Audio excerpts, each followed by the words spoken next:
¿Qué tal, amigos contadores? ¿Cómo están? Esperando que se les esté pasando de lo mejor. Su servidor Manuel Arbey, como siempre, un gusto poder compartir esta pequeña información que hemos preparado para todos ustedes. Hoy vamos a hablar del santo grial de los contadores, los principios de contabilidad generalmente aceptados, hoy conocidas como las NIF. Pero vamos a hacer un poquito de historia, de dónde viene, y vamos a hablar también del precursor de la contabilidad, quién lo creó y demás, ¿no? Que es la información que hemos preparado para todos ustedes.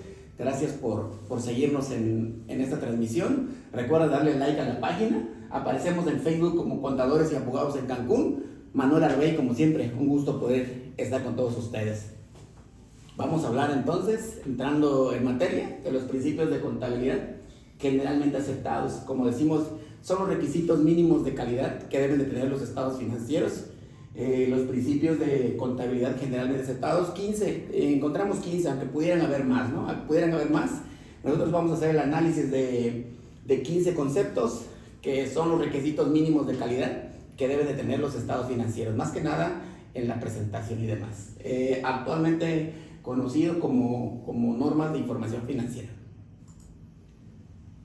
Bien, pues entrando un poquito a lo que es la historia de la contabilidad, era un fraile, Fray Luca Bartolomeo de Pacioli, o Luca di Borgo. Él fue finalmente el que puso las bases para lo que hoy conocemos como la contabilidad, la teoría de la partida doble. Y pues bueno, él fue un físico matemático, economista, de por ahí de los años 1400. Y bueno, él fue el que hizo diseñó el procedimiento que hasta el día de hoy tenemos en el esquema contable, ¿no? Bueno, entrando ya en materia, principios de contabilidad generalmente aceptados, vamos a ver, nosotros lo entendimos como principios de contabilidad generalmente aceptados, es como el qué se va a hacer, ¿no? ¿Qué se va a hacer o qué se debe de hacer? Y las NIF te ponen los lineamientos de qué es lo que se debe de hacer con los principios de contabilidad. ¿Por qué existen los principios de contabilidad? Para unificar criterios entre los contadores. Entonces, actualmente el responsable de emitir las normas de información financiera en México, durante 30 años el Instituto Mexicano de Contadores Públicos, mediante la comisión, se encargaba de emitir boletines para homologar los criterios en México. Pero actualmente, con la globalización y demás, estamos viendo que el Consejo Mexicano para la Investigación y Desarrollo de Normas de Información Financiera es el organismo actual que se encarga de emitir boletines para unificar criterios mediante la emisión de reglas de evaluación, reglas de presentación, sobre todo para tener y poder presentar los estados financieros y que cualquier persona, pues a nivel mundial, pueda interpretar, ¿no? Por ahí una persona que platicábamos que es de Francia, nosotros aquí en contabilidad, y no me dejarán mentir, nosotros le llamamos depurar una cuenta, ¿no? Hablamos de depurar una cuenta, que nosotros ya sabemos que en el argot, bueno, se refiere a que a lo mejor está volteado el saldo o está en rojo. Entonces lo que nosotros en el argot decimos depurar la cuenta.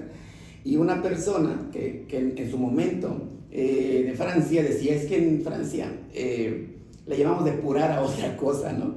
Entonces ahí es como una prueba de que es importante utilizar pues los principios de contabilidad generalmente aceptados, las normas de información financiera, pero sobre todo un léxico adecuado para poder presentar los estados financieros.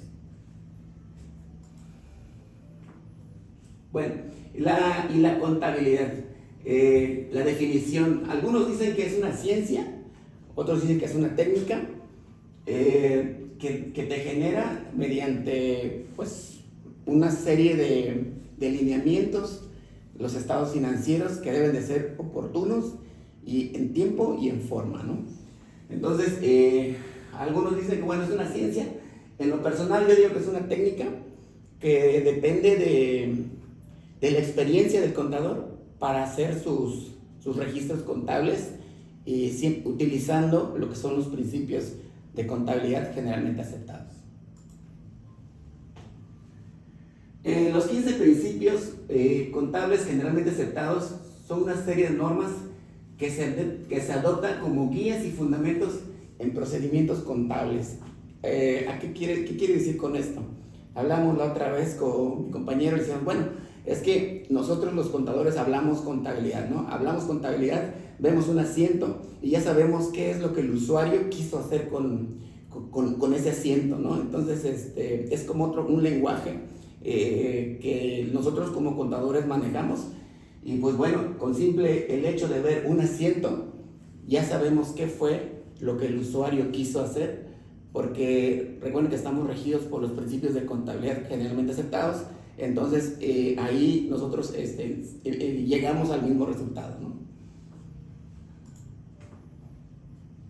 ¿Para qué sirven? Se deben los principios de contabilidad generalmente aceptados. ¿Para qué sirven? Se deben adoptar al momento de reconocer las diversas operaciones que realiza la empresa con la finalidad de que la contabilidad sea homogénea, comparable, de fácil entendimiento, para mejorar la toma de decisiones de inversionistas, entidades financieras y órganos gubernamentales, sobre todo en el tema financiero y en el tema fiscal, que ya sabemos que en la Constitución está obligación de todos los mexicanos contribuir con el gasto público.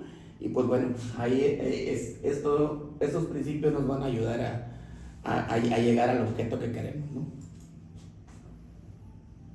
Bueno, entramos entonces con la equidad.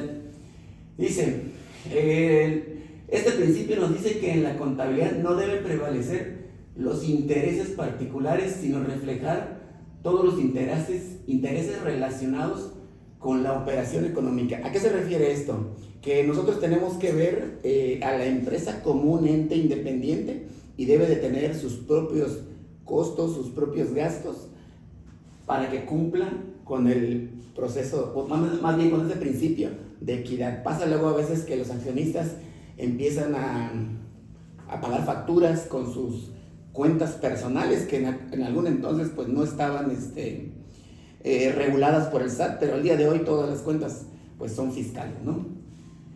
La teoría de la partida doble es el segundo principio. ¿A qué se refiere? Todo cargo corresponde un abono en un cargo o varios abonos, o un abono y varios cargos, pero este principio de la partida doble debe de ser igual, ¿no? Debe de estar cuadrado. Y bueno, también podemos tomar que el activo menos pasivo pues igual a capital, ¿no? Eso es la teoría de la partida doble. Todo cargo corresponde a un abono. El ente. Dentro de la contabilidad, la empresa debe ser tratada como una persona o ente independiente. Era lo que les decía. La empresa tiene una vida propia y debe ser independiente de los gastos personales de los accionistas, ¿no? Y dice, los bienes económicos. La contabilidad se basa en transacciones económicas. El valor monetario debe de ir en relación al valor del mercado donde la empresa opera. Ejemplo, dólares y pesos. ¿Qué quiere decir esto? Que nosotros en México la ley nos obliga a llevar la contabilidad en pesos, pero bueno, también los principios dice, bueno, si es necesario prepararlo, bueno, hay reglas de evaluación de cómo se deben de presentar igual, ¿no? En lo que se refiere a bienes económicos. Dice, moneda como un denominador. Las operaciones que realiza la empresa pueden ser distintos tipos de moneda. Por ejemplo, vender en dólares, pero el mismo deberá de estar valuado al mismo tiempo en moneda local. Los principios de contabilidad te marcan la pauta a seguir o la técnica a seguir cuando hablamos de monedas extranjeras en la contabilidad. Y el 6 dice que es empresa en marcha. ¿A qué se refiere? Dice, toda empresa que se constituye espera tener una duración infinita, salvo que su acta diga lo contrario. Importante para la toma de decisiones de inversionistas. ¿A qué se refiere? Que actualmente en México, cuando menos 100 años, ¿no? 100 años Es lo que estiman que dura una empresa, es un ciclo, una generación. Pero bueno, esto además otorga garantías a los inversionistas porque saben que pues el negocio no se detiene, ¿no? El negocio no se detiene, el negocio va a seguir, el negocio va a seguir. Entonces por eso es la empresa en marcha, ¿no? Dice, valuación del costo. Aquí se refiere a que los movimientos contables deben de ser valuados a valor de reposición, valor de mercado, valor de producción o valor del costo de adquisición, ¿no? Se refiere a la evaluación del costo. El periodo contable. Los usuarios de los estados financieros necesitan conocer el periodo o la fecha en que esto se presenta. Generalmente en México, bueno, pues son mensuales, ¿no? El cierre mensual de enero a diciembre, aunque bueno, en otros países se hace, como en Francia, se hace el cierre en septiembre, ¿no? Entonces, pero ahí no debería de afectar porque al final es un año fiscal, ¿no? Es lo que se refiere al periodo contable. Dice, devengado. Este principio se refiere al momento o fecha en que debemos reconocer o registrar una operación financiera dentro de nuestra contabilidad. Hablamos, por ejemplo, de las amortizaciones, de las amortizaciones de publicidad, de papelería o las rentas pagadas por anticipado. Son los famosos ajustes que luego nosotros hacemos en contabilidad porque hay que reconocer esos costos o esos gastos dentro del periodo contable, y es a lo que se refiere el principio de devengado, ¿no? Objetividad. Los registros contables no deberán de atender a intereses particulares, sino que toda la información relativa debe ser registrado en contabilidad, lo más cercano a la realidad. ¿A qué se refiere con esto? A que hay que ser objetivos, no se vale tener una información relevante y no reconocerlo en contabilidad. Todos los movimientos importantes deben de ser reconocidos en la contabilidad y no hacer casos omisos para guardar o esconder alguna información que en nuestra experiencia sí ha pasado y sí lo hemos visto. Entonces, el periodo de realización. Toda transacción o hecho económico conlleva un registro contable, una obligación o un derecho. La extinción de estos implica el reconocimiento o realización de un ingreso, gasto o costo. La contabilidad dice que registra operaciones pasadas, pero en su momento nosotros también podemos hacer estimaciones cuando se tiene un juicio. Podemos reconocer ese pasivo contingente, sobre todo asesorándonos aquí con nosotros con FSU. Podemos cuantificar cuánto es lo que tentativamente la empresa va a perder en un juicio, llámese laboral o de orden mercantil. Entonces, financieramente esos gastos deben de ser reconocidos en la contabilidad. En pocas palabras, todo el costo, todo el gasto debe ser reconocido dentro de cada periodo. Y bueno, la prudencia. Dice, se refiere a utilizar un criterio prudencial en ciertos hechos bajo desconocimiento con certeza el impacto real en los estados financieros. Ha pasado que, por ejemplo, nosotros en el quehacer cotidiano, el criterio del contador, bueno, pues está reconocido como tal, y siempre buscamos el menor daño posible en los estados financieros de la empresa, y se reconoce, sea un ingreso, sea un gasto, y aplicamos un criterio prudencial a modo tal de no hacerle un daño patrimonial a la empresa, hablando de ingresos omitidos o tan sencillo como una conciliación bancaria que nos garantiza que todas las operaciones fueron reconocidas en la contabilidad. Y bueno, en el tema de la prudencia, pues también nosotros utilizamos un criterio prudencial para hacer esos registros, sobre todo cuando se desconocen situaciones futuras, ¿no? Bueno, uniformidad implica el reconocimiento de las operaciones respetando el método usado en operaciones similares, el cual debe guardar relación con los principios, política, normas y leyes adoptadas. La uniformidad, en definitiva, creo que un claro ejemplo es una guía contabilizadora para la empresa, en donde ahí se ponen de manera específica, se explica cómo deben de ser los asientos contables, y sucede a veces que, bueno, cambian de contador, pero generalmente pues debe de ser la misma directiva, la misma dirección se debe de ir registrando. Aquí lo que nos ayuda en el tema, un ejemplo de uniformidad, pues bueno, nos puede ayudar una guía contabilizadora que señala el por qué se carga, por qué se abona y todo lo relativo a las cuentas contables, y el criterio que se usa pues debe ser ya reconocido, y ya nos percatamos que eso es lo más prudente cuando lo registramos en la guía contabilizadora. Importancia relativa. Ahí dice, en la contabilidad debe primar el sentido práctico y flexible para el reconocimiento de ciertas operaciones. ¿Qué pasa a veces? Que cuando estamos cuadrando los ingresos o los estados financieros o algo, diferencia de $1, $2, pues ni el caso, ¿no? Digo, se llama también importancia relativa en comparación de, ¿no?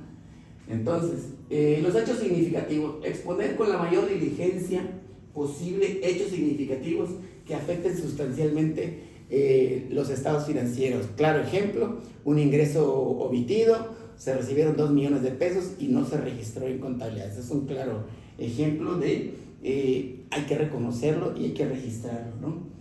Dice, bueno, antes de reconocer las operaciones económicas dentro de nuestra contabilidad, debemos tener en cuenta los principios de contabilidad generalmente aceptados o NIF. Esas son guías que permiten a los usuarios para la toma de decisiones. Generación, y bueno, aquí le agregué que también no viene aquí, pero bueno, los estados financieros deben de ser generados en tiempo y forma, sobre todo para la toma de decisiones de los accionistas. Y bueno, aquí les puse lo que al día de hoy conocemos, las NIF. Esto son por series. La serie A, que es un marco conceptual, se refiere a conceptos que se usan en contabilidad y que, bueno, utilizar las horas adecuadas de cómo se debe llamar cada concepto, ¿no? Y luego viene la NIF serie B, la NIF serie C, serie D y la NIF serie E. Estas son boletines que marcan también la pauta de cómo, bueno, pone los lineamientos para presentar la información financiera, ¿no? Yo estaba viendo que, por ejemplo, el B10, el boletín B10, es el reconocimiento de los efectos de la inflación, que se debe de reconocer cuando hay una inflación arriba del 26%. Es un claro ejemplo te marca las reglas de qué es lo que se debe hacer y cómo se debe presentar. Hay que separar los movimientos monetarios y los no monetarios, y en el boletín B10 ahí te dice cómo se debe de hacer la actualización. Cualquier contador, si tú le hablas de un repomo, ya sabemos a qué se refiere, ¿no? Resultado por exposición monetaria, que es una de las cuentas que se usa en el B10, y efectos de reexpresión son algunas de las cuentas que, bueno, el boletín ya te lo marca, ¿no? Bueno, y agradezco su atención, y bueno, nos vemos hasta la próxima. Gracias.